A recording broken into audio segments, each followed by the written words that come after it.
kum thar lam nak dai nak nen chungam ko se tuk sak ding mi hla cho jing fatin ti hla salai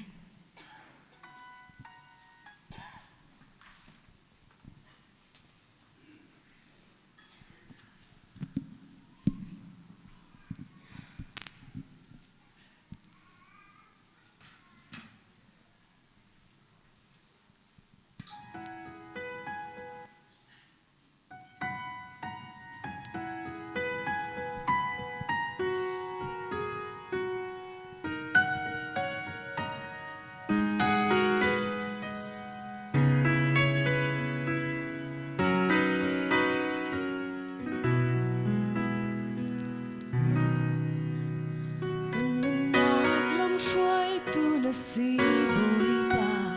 ka si ning đi lak na ngal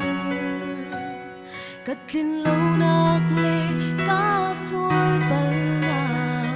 na sin thu kho si lo arok ni nun nak ser siam tu na si zang der ni thon nak pe tu hoi tlukin thak ngem se na tot na sin fatin at harleng man nang hayin hoi cha hau da kan ngei boi ba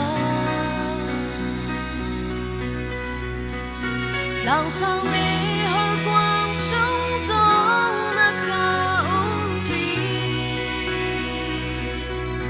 boi ba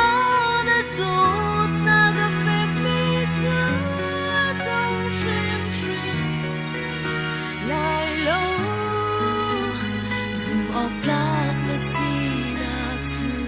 alian ngan shin shan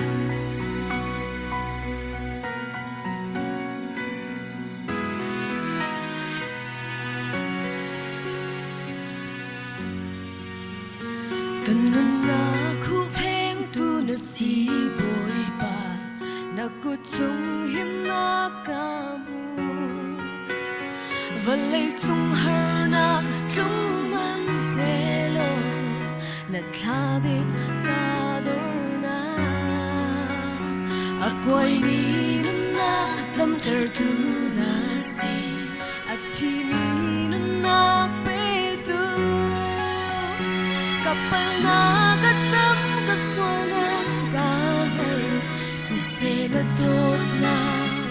sin fatin at harleng nang hayin hoi cha hau da kan ngei boi ba lang sang le hor quang trong giông na ka pi boi ba na to na ka phek mi chu at dong shim shim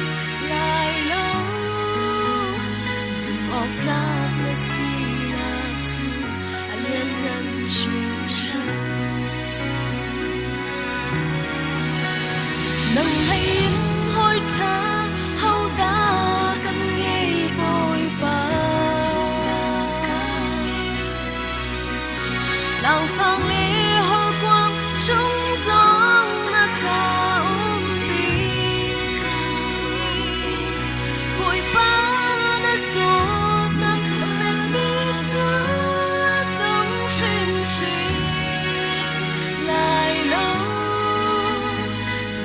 Lak na sinak zu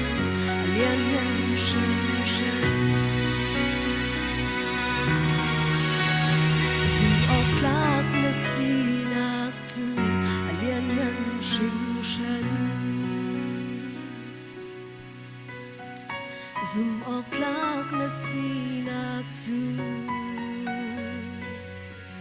alian ngan shin shan pani sumpa nak chang ko se